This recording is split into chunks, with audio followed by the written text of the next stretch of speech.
y'all, Sarah here at Hillside Acres, and today I am going to be working on this 3-tier stacked rabbit cage behind me. We actually got it from a friend of mine. She no longer was needing it, so she actually gave it to us. It needs a little bit of work for the most part. It just needs some supports. It's not very well supported, I guess. It just needs some like corner supports. It needs to be sturdied up some. We are actually going to be using it. Hold on, traffic. We are actually going to be using it because we have decided to go ahead and get back into raising meat rabbits. I know in a previous video when we talked about getting our Beagle rabbit hunting dogs that we were going to not raise meat rabbits and instead just focus on getting wild rabbits. But with it being as unpredictable as it is, you know, some days we might take the dogs out and hunt and we might get 2 or 3 rabbits. Some days we don't get any. Actually, so far this year, we haven't gotten any rabbits with our new Beagles. They're still in the training phase. We do feel like they are going to do really, really well once we get them trained. And we've actually, you know, we've gotten rid of 2 of our Beagles, and we've added a new Beagle in, but I'm going to be doing a Beagle update on that. But anyways, we've decided that we are going to go ahead and raise meat rabbits here on the farm, so that way we have a little bit more of a predictable meat source. And, you know, we might not always keep meat rabbits. We may just keep like a handful, but either way, right now we have made the decision that we are going to go ahead and get some meat rabbits, so that way we can use the rest of this winter into early spring, breeding those and getting some rabbits grown out so we can get them in the freezer. We are picking up 3 Californian does and a Californian buck today. So I'm going to be working on getting this cage ready for them. Like I said, for the most part, the only thing it really needs is just some supports in the corners just to sturdy it up. It's really wobbly. It's leaning to one side. It has a stick right here that's kind of help propping it up. But other than that, you know, it's a really nice cage. It's a really good system. It's a 3-foot by 3-foot cage, and so we're going to put the does in these cages. I'm going to be putting the corner supports in. I'm going to be fixing a couple of the little things that need to be fixed, and then I'm going to be wrapping the sides with plastic to help keep it a little bit warmer over these winter months. It's actually underneath, our shop has an awning. There used to be an air compressor that used to sit back here behind our shop. It's got a concrete pad, but we no longer have the air compressor, so we are using the awning to actually put the rabbits under. It worked really good for my friend's rabbits over this early spring of 2023 and summer. They stayed fairly shaded back here, and they stayed, you know, for the most part protected from the weather with that awning coming out. I'm going to get this done, and then we are going to go get them, and I will kind of show you guys a little bit of what I'm getting done today. Mostly, I just cut with some scrap wood. I just cut some corner supports, and I'm just going to be screwing them in the corners. I am going to go ahead and pre-drill them and then get them screwed in, and I will put you guys in a time lapse just so you can kind of see me getting it done. I know it's going to be kind of boring and tedious, but it's something to bring you along as, you know, we do get it finished up and get to the exciting part, which is actually bringing the rabbits home. So thank you guys so much for watching. If you haven't yet, please subscribe to our channel and watch the process of us raising meat rabbits to help feed our family.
here it is. I got the supports on it. It definitely straightened it back up. The only thing that I still need is I did add a few corner supports, but the trays pull out on the sides. And so what I'm going to have to do is I'm going to have to get some actual, like maybe like 2x2s or some 2x4s and go across that way to help sturdy it up front to back. But from the front, well, I guess I should say side to side. The front is good and sturdy now. The back is good. The sides need a little bit more work, but it'll do for right now. So all I need to do is just straighten up the supports. Those white things right there that are lean sideways, those are supports that help hold the cage up and make sure there's plenty of room between the cage and the trays. And then after that, I just need to get them some hay and some water and some feed, and then we are going to go get them.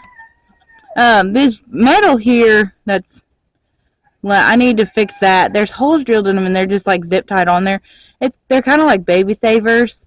They're not the greatest. I might end up going back through with some 1/2-inch mesh and just put that along the sides and just take those metal. Well, actually, that's what I'm going to do. I'm going to take those metals things off. They work decent to help keep pee and poop from coming out the sides and not going down into the trays. But they're not the greatest at actually like keeping, if babies were to be born on the wire and then they like roll out. So I'm going to go through with some 1/2-inch hardwire cloth and go all the way around them. It's not going to be today. We do plan on breeding them, but not right away. We'll give them a little bit of time to adjust to the new environment and everything like that. And then after that, we will go ahead and breed them. But yeah, so there's the cage. I'm going to go ahead and just get the couple little things done off camera, and then we will go get them, and I'll bring y'all back when we get them. So we ended up deciding to put the cages inside our shop because it's just going to be raining and snowing and everything else here within the next couple of days. So we've got all of the rabbits picked up.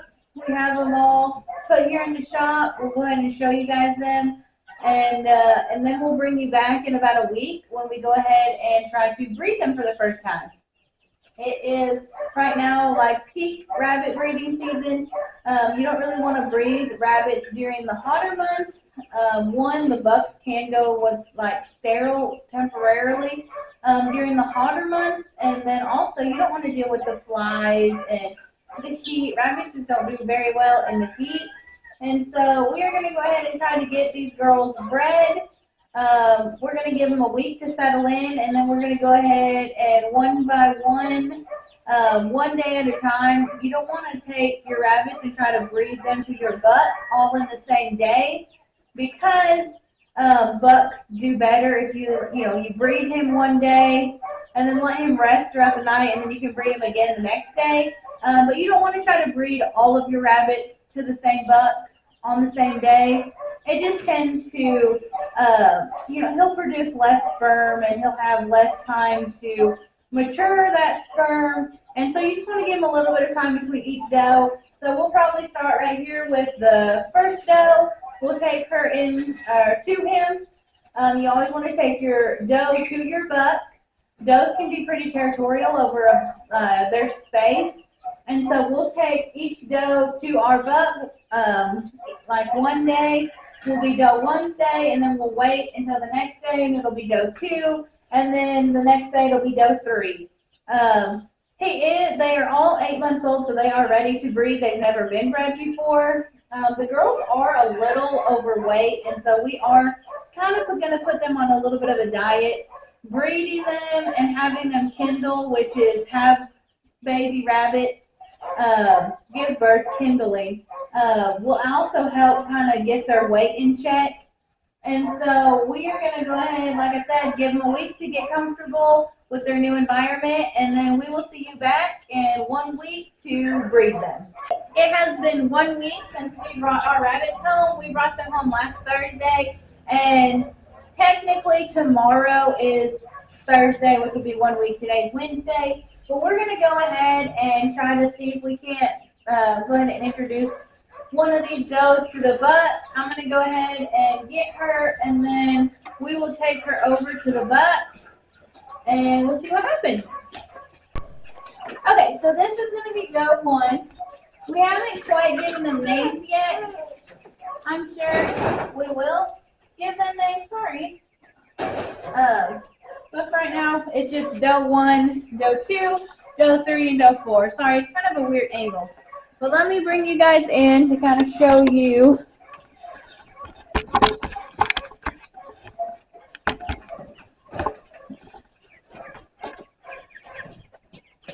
So these rabbits have never been bred before, so this buck doesn't exactly know what he's doing. We're hoping for the best. I would love to be able to see at least 3 fall-offs, which is when, you know, he mounts, it happens, and he then falls off. But if I don't, then I may just have to try again tomorrow. Like I said, he's a young buck, never bred before, so he doesn't exactly know what he's doing. We'll see if he can't get it figured out. He's definitely interested. Yeah, you can play, baby. He's definitely interested. Let's see what happens. She is not interested. Which, like rabbits, they are what's like, I'm pretty sure, I don't know the exact term for it, but they're in like a constant heat. They can be bred at any point. Like, you don't have to breed them on a certain day during a certain time or anything like that. For the most part, you can just bring your doe to your buck, and more than likely, she will be able to be bred.